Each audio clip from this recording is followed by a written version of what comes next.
Brought to you by Unienzyme. जब gas सताए यूनियनजाइम लो। इसके तत्व गैस की जड़ पे काम करे और खाना पचाए आपके डाइजेस्टिव सिस्टम की तरह, जो दे बदहजमी से आराम। यूनियनजाइम, गैस भगाओ, खाना बचाओ। तो चुनाव प्रचार आज खत्म हो गया और अब 1 जून को मतदान और उसके बाद रुझान और फिर नतीजों की बारी है। हमारी इस पर नजर रहेगी, लेकिन आपको बताएं कि आज का यूपी में हम आपको क्या दिखाने जा रहे हैं। अखिलेश यादव की मऊ की सभा, जो उनकी आखिरी सभा थी चुनाव प्रचार की, एक बार फिर वहां उनके समर्थकों का जोश हाई था। जर्मन हैंगर पर खड़े लटके हुए कैसे कैसे समर्थक हम आपको ये दिखाएंगे, लेकिन सपा के इन समर्थकों पर क्या कहा है डिप्टी सीएम ब्रजेश पाठक ने, हम आपको ये सुनाएंगे। ये जानिए कि मुख्तार अंसारी के बेटे ने क्या तारीफ में कहा है ओम प्रकाश राजभर के, और क्यों कहा है कि वो सम्मानीय हैं और उनका सम्मान है। तो क्या घोसी में कुछ और हो सकता है, यह भी समझेंगे। राजनाथ सिंह ने अपने घर, अपने गृह जनपद जब चंदौली पहुंचे तो लोगों से भोजपुरी में बातचीत की, भोजपुरी में भाषण दिया। संविधान बदलने को लेकर क्या कहा है और पीओके को लेकर क्या कहा है, यह भी सुनाएंगे। और आखिर में प्रधानमंत्री मोदी की वो चिट्ठी जो वाराणसी के फर्स्ट टाइम वोटर्स के लिए उन्होंने लिखी है। 1,78,000 फर्स्ट टाइम वोटर्स को उनकी चिट्ठियां पहुंचाई गई हैं। ये तमाम खबरें आज का यूपी में। नमस्कार, मैं हूं कुमार अभिषेक, आप देख रहे हैं यूपी तक। हम हाजिर हैं अपना न्यूज शो आज का यूपी लेकर। तो सबसे पहले बात होगी अखिलेश यादव के समर्थकों की। जी हां, पूरे चुनाव में अखिलेश यादव के समर्थकों का जोश हाई था, और जोश इतना हाई रहा है कि कई जगहों पर तो अखिलेश यादव सभा नहीं कर पाए, क्योंकि भीड़ इतनी ज्यादा थी कि शायद उनके लिए सभा करना मुश्किल था। ये अखिलेश यादव के समर्थक थे। कई जगहों पर जो जर्मन हैंगर बना, उसके छतों पर चढ़े लोग दिखे। आज मऊ में जो उनकी आखिरी सभा थी, वहां पर आप देखेंगे तो उस जर्मन हैंगर के तमाम खंभों पर समाजवादी पार्टी के कार्यकर्ता, अखिलेश यादव के समर्थक लटके हुए दिखे। ऐसे लटक रहे थे मानो वृक्ष में कोई फल हो। और ये सब समाजवादी पार्टी के कार्यकर्ताओं और समर्थकों का उत्साह था। लेकिन इस उत्साह को लेकर, समर्थकों के इस जोश और जुनून को लेकर बीजेपी क्या सोचती है, ये भी हम आपको बताएंगे। लेकिन कुछ दिन पहले का वो वीडियो भी आपको याद होगा, जब एक समर्थक दौड़ता हुआ उनके मंच पर चढ़ा और उनके कमांडो ने रोक लिया था। अखिलेश यादव ने उस कमांडो की चिट्ठी दिखाई थी और फिर उसे आराम से वापस दीर्घा जो दर्शकों की गैलरी है वहां पर जाने दिया था। लेकिन इन सब के बीच बीजेपी के डिप्टी सीएम का एक बयान आया है, जो उन्होंने यूपी तक से बातचीत में कहा। सुनिए ब्रजेश पाठक ने कैसे इस दृश्य को डिस्क्राइब किया है। उनका कहना है कि ये गुंडई है, ये अराजकता है और इसी के लिए सपा जानी जाती है। सुनिए। हमने रैली इनकी 14 में भी देखी थी। 14 में भी गठबंधन के माध्यम से ही ये लोग आए थे, यही 2 लड़के आए थे। आप उसके बाद 17 में भी देखे, फिर 19 में भी देखे, 22 में भी देखे। 22 में तो इन लोगों ने इस ढंग से प्रचार फैला दिया था और कि यही आ रहे हैं। समाजवादी पार्टी की गुंडई अराजकता को कोई भूला नहीं है। अभी भी हमने देखा अखबारों में, मीडिया फुटेज में कि कई जनसभाएं अखिलेश यादव जी नहीं कर पाए। उसका एकमात्र कारण था गुंडई अराजकता। इनके कार्यकर्ताओं के भेष में गुंडे इकट्ठा हो गए, जिनको इन्होंने पाला पोसा है। लेकिन अखिलेश यादव को इसमें अपने कार्यकर्ताओं का उत्साह और जुनून नजर आता है। वो कहते हैं कि ये उनके कार्यकर्ता हैं जो इस सरकार को बदलने के लिए आगे आए हैं। हम आपको पुराना उनका वो तस्वीर दिखा रहे हैं, जिस दिन एक कार्यकर्ता इसी तरीके से कूदता हुआ उनके मंच तक जा पहुंचा था। आखिरी क्षणों में उसे रोका गया और अखिलेश यादव ने उसकी चिट्ठी दिखाई थी। वो अग्निवीर की चिट्ठी थी। सो देखिए वो फुटेज भी और अंदाजा लगाइए कि चुनाव में किस तरीके का जोश हाई है। घोसी से ओम प्रकाश राजभर के बेटे अरविंद राजभर चुनाव लड़ रहे हैं। लेकिन क्या अंसारी परिवार ओम प्रकाश राजभर से अपना पुराना रिश्ता निभाएगा?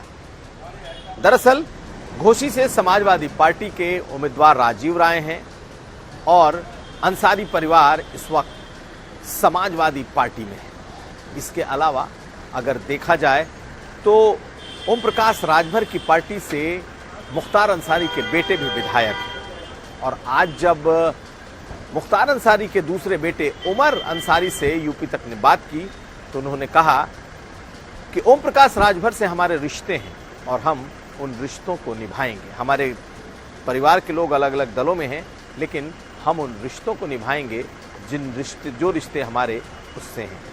और साथ साथ ये भी कहा कि ओम प्रकाश राजभर सम्माननीय हैं और हम उन्हें सम्मान देते हैं। इसके दो अर्थ, एक ये कि क्या घोसी में अंसारी परिवार का कहा अनकहा समर्थन क्या ओम प्रकाश राजभर के साथ है, और दूसरी बात ये कि क्या इसी बहाने अपने लोकसभा क्षेत्र यानी गाजीपुर में राजभर बिरादरी को ये परिवार मैसेज दे रहा है कि वो ओम प्रकाश राजभर के वो हैं और वो ओम प्रकाश राजभर उनके हैं। सुनिए आज छोटे बेटे उमर अंसारी ने यूपी तक से बातचीत में कहा क्या है। नहीं, वो दोस्त थे हैं और मेरे ख्याल से वो रिश्ता वो निभाएंगे हम लोगों से और मेरे बड़े हैं, आदरणीय हैं, मैं उनके बारे में आप लोग रिश्ता निभाएंगे कि नहीं? आप भी रिश्ता उनके बेटे को विधायक क्या? बनाएंगे, आपके भाई को विधायक बनाए, वो सांसद उनके बेटे प्रकाश राजभर के बेटे को सांसद आप लोग बनाएंगे कि नहीं? हम यहाँ इंडिया गठबंधन के प्रत्याशी राजीव राय जी के हक में वोट मांगने आए थे और कल भी आते माननीय धर्मेंद्र यादव जी का कल फ़ोन आया था, लेकिन कल सारे कार्यक्रम लगे हुए थे तो धर्मेंद्र भैया से हमने क्षमा मांगी और कहा कि नहीं, हम कल आएंगे। रिश्ते निभाएंगे नहीं आप लोग? हाँ, ओम प्रकाश राजभर से रिश्ते निभाएंगे नहीं? यार राजनीति में रिश्ते निभाए जाते हैं, समय समय पर सब निभाया जाता है, सब निभाया जाएगा। और जहाँ तक बात रही ओम प्रकाश चाचा की, तो वो मेरे बड़े हैं, आदरणीय है, मैं उनका सम्मान करता हूँ। मऊ की रैली में आज अखिलेश यादव थे और अखिलेश यादव ने नारद राय की उस बात का काउंटर किया जिसमें नारद राय ने कहा था कि उन्होंने समाजवादी पार्टी छोड़ी है, बीजेपी ज्वाइन की है, उनके पास वक्त नहीं है, 3 दिन में वो पूरा खेल पलट देंगे, लेकिन अब वो समाजवादी पार्टी की तेरही करके दम लेंगे। तेरही यानी श्राद्ध। तो आज अखिलेश यादव ने उसका जवाब दिया है और अखिलेश यादव ने कहा है कि जिस दिन उन्होंने सपा छोड़ी और भाजपा गए वो पहला दिन है और जब 13वां दिन आएगा तो देख लेंगे कि किसकी तेरही हो रही है। क्या कहा है अखिलेश यादव ने, ये भी सुनिए। 13 दिन बाद होती है, ना 13 दिन बाद होती है। जिस दिन स्टेटमेंट दिया है उसके 13 दिन बाद देखना किसकी 13वीं होती है।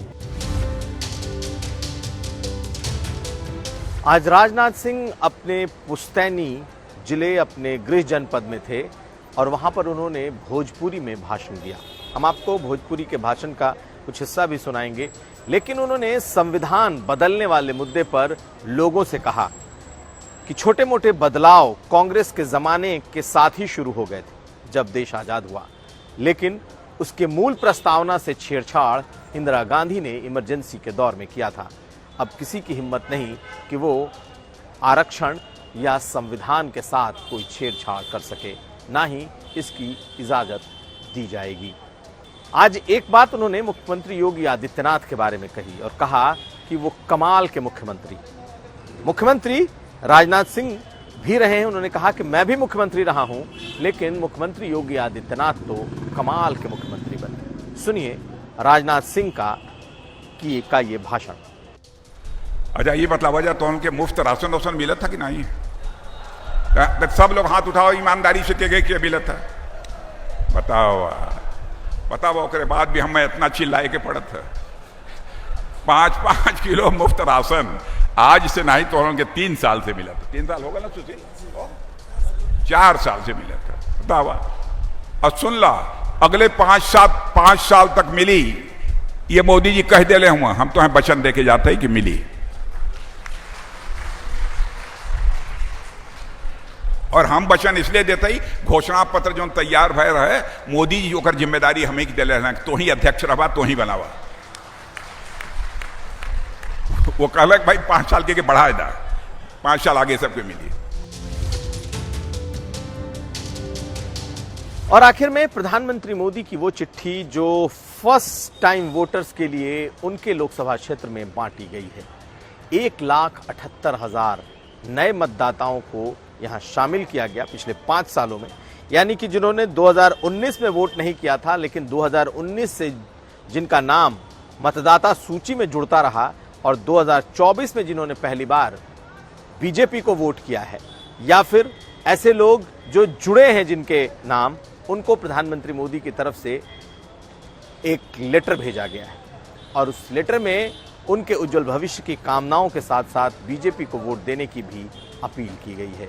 साथ साथ ये भी कहा है प्रधानमंत्री के उस पत्र में कि लोकतंत्र को मजबूत करने के लिए मतदान जरूर करें।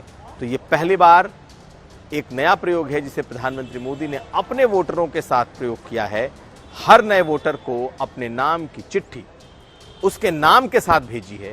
ये अपने आप में एक बड़ा एक्सरसाइज है जिसे बीजेपी के संगठन ने यहां वाराणसी में पूरा किया है। देखिए इन तस्वीरों को, इन चिट्ठियों को, आपको समझ में आएगा कि किस तरीके से बीजेपी के कार्यकर्ताओं ने घर घर जाकर इतनी चिट्ठियां प्रधानमंत्री मोदी की पहुंचाई हैं, एक एक उस वोटर के घर जिसका नाम पहली बार वोटर लिस्ट में जुड़ा है। तो ये था आज का यूपी। हम कल फिर हाजिर होंगे, तब तक के लिए हमें दीजिए इजाजत। नमस्कार।